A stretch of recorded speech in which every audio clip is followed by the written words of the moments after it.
이런 흐름들을 통해서 어떻게 보면 세력이 물량을 점차 정리를 했을 수도 있습니다. 안녕하세요. 오늘은 에이텍에 대해서 한번 이야기를 해보도록 하겠습니다. 오늘 주가 동향하고요, 관련해서 나온 이슈들 뭐가 있는지 한번 이야기 나눠보도록 하겠고요. 에이텍은 현재 이제 이 종목은 시장에서 급등이 나오는 가장 큰 이유는 대표적으로 이제 이재명 정치 테마 인맥 관련주의 대장주로서의 어떤 움직임을 보이는 종목이다라고 볼 수가 있겠고, 에이텍이라는 회사가 성남에 있어요. 그리고 과거 이제 그 이재명 경기도지사가 성남시장일 때 성남 창조경영 CEO 포럼에 뭐 공동 의장을 했다, 이렇게 돼서 이제 대표적인 이재명 관련주로 분류가 되는데, 중요한 건 이번뿐만 아니고요, 지난 2017년도에도 이재명 관련주로서의 어떤 강한 상승 흐름들을 보였던 부분이고, 지난 2018년도에는 이제 지방선거죠. 지방선거 출마에 대한 어떤 기대감이 또 주가를 끌어올렸던 부분이죠. 이번에는 이제 대선이라고 하는 엄청난 빅 이벤트 속에서 주가 상승이나 이런 부분들이 이전과 비교할 수 없을 만큼 엄청난 상승 흐름들을 보였고, 그만큼 이제 지지율이나 이런 부분들에 있어서도 뭐 이제 1위를 기록을 한다거나 여권 내에서 그런 모습들을 보이면서 수급이나 이런 것들이 좀 집중된 경향도 있죠. 근데 우리가 여기서 이제 좀 경계해야 되는 건 뭐냐면, 아마 민주당의 경선이 대선 주자가 10월 초 정도면은 이제 뽑힐 겁니다. 그죠? 예, 뽑힐 거고, 10월 초면은 보통 이제 뽑힌다라고 봐야 될 것 같은데, 저는 개인적으로 이렇게 뽑히게 되면요, 이재명 경기도지사가 됐던 뭐 누가 될지는 모르지만, 만약 혹시 이 10월 초에 대선 주자가 확정이 되면 그걸로써 모든 여권 내의 인맥 관련주는 재료가 소멸된다. 저는 이렇게 생각합니다. 재료 소멸이다, 이렇게 보거든요. 왜냐면은 과거의 어떤 대선이나 이런 흐름들, 제가 다른 건 잘 모르겠고, 과거의 대선이나 이런 것들을 보면 대통령이 되고 안 되고는 그렇게 중요하지 않습니다. 결국에는 이런 정치 테마주들이 어떤 실적을 바탕으로 가는 것이 아니라 기대감을 가지고 가는 거거든요. 예, 꿈을 가지고 가는 거고, 그 꿈에 이제 거래량이나 수급이 붙어서 상승 흐름들을 가져가는데, 어떤 이제 대선 후보의 확정 시기가 다가오게 되면 전반적으로 재료나 이런 부분들이 소멸되기 때문에 그 이전의 물량을 서서히 처분하는 경우가 많습니다. 특히나 세력들이. 그래서 보면 에이텍도 과거의 흐름에서 좀 답이 있는 게, 지난 2017년도에도 2016년도 이때도 이제 대선 이슈로 급등이 나왔거든요. 그거 이제 대선 후보 확정되기 전인가 확정되고 나선가는 모르겠는데 결국에 주가는 다시 원점으로 돌아왔어요. 그러다 2018년도에 다시 가는데, 이때는 또 지방선거 이슈 때문에 또 기대감에 갔거든요. 그것도 끝날 때쯤인가 그 전에 해서 또 재료 소멸돼서 다시 원점으로 돌아왔어요.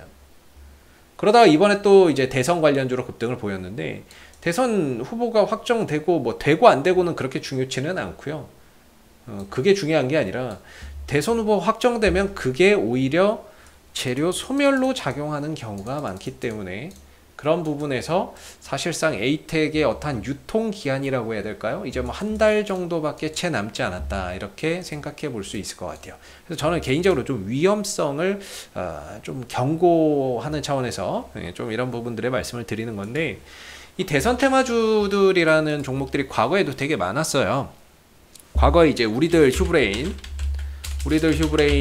이제 과거에 문재인 대통령 관련 수혜주였죠. 2012년도에도 문재인 대통령 관련주였고, 문제는 얘네들이 급등이 나오고 대선 끝나면 결국에 다시 원점으로 돌아와요. 2017년도, 16년도에도 역시나 문재인 대통령 관련주로서 상승을 보였는데, 대선 끝나고 나니까 다시 원점으로 돌아왔다는 거죠. 왜냐면 이게 실적으로 가는 게 아니니까.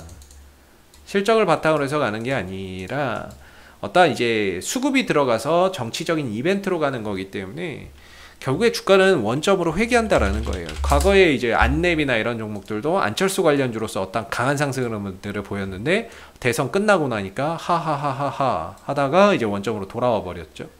그 이후로는 이제 정치적인 이벤트 있을 때마다 움직이는데, 결국에는 뛰었다가 다시 원점으로 돌아온다는 게 정치 테마의 특징이에요. 과거에 옛날에 이제 반기문 관련주도 있었죠. 보성 파워텍이라고. 물론 이분은 뭐 중간에 이제 출마를 안 했지만 그 전에 기대감에 올라가고요. 이제 오히려 어떤 후보가 확정되거나 시기가 임박하면 차익 실현이나 매도가 나오는 경우가 굉장히 많다라는 거죠. 그런 차원에서 본다면은 이제 인맥 관련주들의 유통 기한이 이제 채 얼마 남지 않았다, 이렇게 볼 수 있는 것 같고, 그런 차원에서 본다면 에이텍도 이제는 조금은 어떤 이제 하락이나 뭐 이런 부분에 대한 어떤 리스크나 이런 부분들을 좀 잘 관리해야 되는 그런 이제 부분들을 우리가 생각을 해봐야 된다, 이런 생각이 들거든요. 그래서 지난 사실 뭐 7월 달까지만 이렇게 바짝 상승하고 이때까지만 상승 쭉 하고 나머지는 그냥 박스권이잖아요. 가두리 쳐놓고 올려놓고 내려놓고 올려놓고 내려놓고 이렇게 하고 있는데, 이런 흐름들을 통해서 어떻게 보면 세력이 물량을 점차 정리를 했을 수도 있습니다. 개인들한테 물량을 점차 넘기는 그런 이제 과정이었다라고 볼 수 있어요. 우리 이제 흔히 아는 방식이 크게 이제 음봉에서 대량 거래량 터져야 죽는 거 아니냐, 이렇게 이야기할 수도 있는데요. 이런 과정들, 숱한 과정 등을 통해서 물량이 점차 넘어가는 경우도 있을 수 있습니다. 과거에 안랩이 아마 이렇게 하다가 떨어진 걸로 기억이 나는데, 이렇게 이제 박스권 가져가는 거죠. 올려놓고 이렇게 박스권 가져가다가 이제 대선 시기 임박해서 이제 내려가는 거죠. 내려가는 형태가 오는 건데, 물론 이제 더 뭐 제 생각과 다르게 더 갈 수도 있을 수 있겠지만, 과거에 어떤 이제 수많은 정치 테마주들, 특히나 인맥 관련주들을 봤을 때 결국에 대선 시기가 임박해 와서는 어떤 이제 인맥 관련주들의 끝은 굉장히 좀 초라했던 그런 부분들이 많았던 것 같습니다. 그래서 최근에 뭐 에이텍이 이제 주가나 이런 부분들이 장 초반 10% 정도 또 떠서 가는 경우도 있었는데, 이때는 이제 그 충남 경선에서, 충남 이제 지역의 경선에서 이재명 경기도지사가 압승을 했죠. 1위를 기록을 했고 과반을 이제 차지하게 되면서 압승을 하다 보니까 또 주가가 뛰었는데, 이게 주가가 단발성 이슈로 끝나버리더라 이겁니다. 단발성 상승으로 끝나버린다라는 것이고, 여기서 오히려 뜨고 나서는 매도 물량들이 막 터져 나온다는 거예요. 뜨고 나서 음봉이 이렇게 크게 터졌죠. 음봉이 막 크게 터지면서 이렇게 좀 물량이 계속해서 뜰 때마다 물량이 터져 나온다라는 거죠. 그래서 이런 부분들은 사실 뭐 그렇게 썩 좋은 형태는 아닌 것 같다, 이런 생각이 들고, 그리고 이제 이 과정 등을 통해서 이평선들이 많이 모였어요. 이동평균선들이 많이 이제 수렴이 되어 있는 그런 상태이죠. 보통 이동평균선은 같이 모이기를 싫어해요. 그래서 벌어지면 모이려고 그러고 모이면 또 벌어지려고 하거든요. 여기서 이제 확 벌어지니까 이제 그 기간 동안에 해서 쭉 모였는데, 모이면 조만간에 위든 아래든 다시 벌어질 거예요. 조만간에 다시 방향성이 나올 거라고 보고 있습니다. 그래서 절대적으로 깨지 말아야 되는 자리가 에이텍은 현재로서는 3만원짜리입니다. 이거 깨지면 이 밑에서는 절대적으로 매매할 자리가 안 나올 겁니다. 이게 거의 뭐 마지막 그런 최후의 방어선 이런 정도라고 보시면 되고, 이걸 깨지면 전반적으로 이 밑에서는 매매할 공간이 없을 거다라고 보시면 되겠고요. 그리고 최근에 이제 흐름, 그래서 3만원대는 무조건 좀 지켜줘야 된다는 거죠. 그리고 최근의 흐름들이나 이런 부분들이 알게 모르게 조금씩 밀리고 있는 것 같아요. 고점이 쭉 낮아지고 있어요. 이런 부분들에서 고점은 낮아지는데 저점은 일정한 형태, 이걸 우리가 이제 하락 삼각형이라고도 부르거든요. 여러모로 이제 조만간에 방향성이 나올 시점이 오고 있는 것 같습니다. 그래서 좀 그런 부분들을 경계해야 될 것 같고, 방향성 이렇게 가고 있거든요. 하락. 그래서 여기서 이제 하락, 반등, 하락, 반등. 이거 넘어갔는데 거래량이 없어요. 그리고 여기서 뭐 매수가 붙는 것도 아닌 것 같고, 그렇다면은 여기를 다시 버텨낼 힘이 없을 수도 있어요. 다시 이 안으로 또 들어올 수도 있겠죠.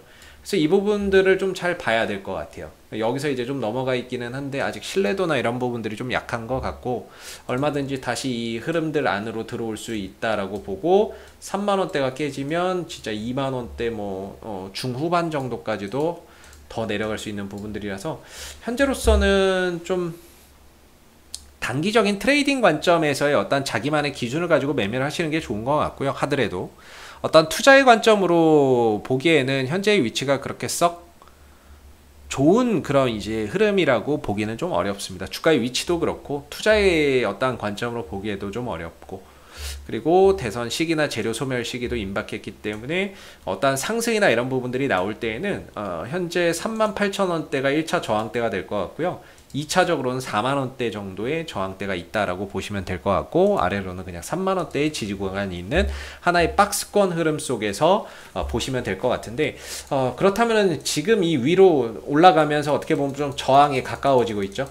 현금 확보나 비중 조절을 하는 게 맞는 것 같고, 예, 이렇게 보시는 게 맞는 자리고, 신규로서 어떤 접근이나 이런 부분들은 조금은 위험할 수 있다, 이렇게 보시면 될 것 같습니다. 그래서 보유하고 계신 분들도 현재 5일선이 우상향하고 있는 모습이기 때문에 5일선 타고 가시면서 다시 한 번 더 전고점 이런 자리를 터치해 준다면 비중 조절이나 현금 확보의 기회로 좀 삼아 보시면 어떨까 라는 생각이 들고요. 5일선이 깨진다면 주가는 급격하게 또 3만원 정도까지도 다시 한 번 더 내려올 수 있는 부분이고, 여기를 만약 깨진다면은 전체적인 흐름이 상승, 횡보, 하락으로 전환되는 그런 이제 시작점이 될 수 있어서 3만원대를 이제 어떻게 보면 최후의 방어선이다, 이렇게 보시면 될 것 같습니다.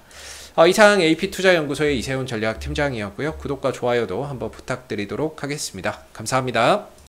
그리고 네이버에서 AP투자연구소를 검색하시게 되면 웹사이트 상단에 AP투자연구소 홈페이지 링크가 나옵니다.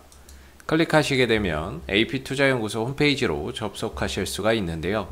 가운데 무료 추천 종목 카테고리에 2021년 무료 추천 종목을 클릭하시게 되면 소장님께서 매일매일 국내외 시황에 대한 실시간 브리핑과 함께 댓글로 무료 추천 종목을 제공해 드리고 있습니다. 하나 눌러서 들어가 보게 되면요, 댓글 리딩은 아침 7시 47분부터 시작이 되었고요. 그리고 전일 마감된 미 증시에 대한 상승 또는 하락에 대한 시황에 대한 내용도 이렇게 댓글로서 쭉 적어 드리고 있습니다. 그리고 이제 9시가 되게 되면 무료 추천 종목이 나오게 되는데요. 무료 추천 종목의 종목명, 그 다음에 이제 매수가, 1차 목표가, 손절가가 함께 제시가 됩니다. 그래서 주가가 상승하게 되면 그 상승한 부분에 대해서도 장중에 댓글로서 리딩을 이렇게 해드리고 있고요. 또 하락하면 또 하락한 대로 그 부분에 대해서도 장중 댓글 리딩을 지속적으로 해드리고 있으니까 무료 추천 종목이 필요하신 분들은 많은 도움 받아가시면 좋겠고요. 또한 저희가 이제 주식 테마주 검색기라고 하는 무료 어플리케이션을 개발을 해서 무료로 누구나 사용이 가능합니다. 보시게 되면은 이제 테마주 검색기 클릭하시면은 안드로이드 버전, 아이폰 버전, PC 버전 세 가지로 나뉘어져 있고요. 구글 플레이나 앱스토어에서 다운받는 방식도 있고, 그 다음에 PC 버전으로 저희 홈페이지에 방문하셔서 다운로드, 설치해서 사용하시는 방법이 있습니다. 그래서 이 테마주 검색기는 시장의 모든 테마를 한눈에 볼 수 있게 해주고요. 그날 급등하는 테마가 무엇인지를 빠르게 캐치할 수 있게 도와주고, 그리고 그날 시장의 주도주가 무엇인지를 한눈에 파악하게 해주는 그런 이제 어플이기 때문에 다운받아서 활용하시면 주식 매매하시는데 많은 도움 되실 거라 생각됩니다. 감사합니다.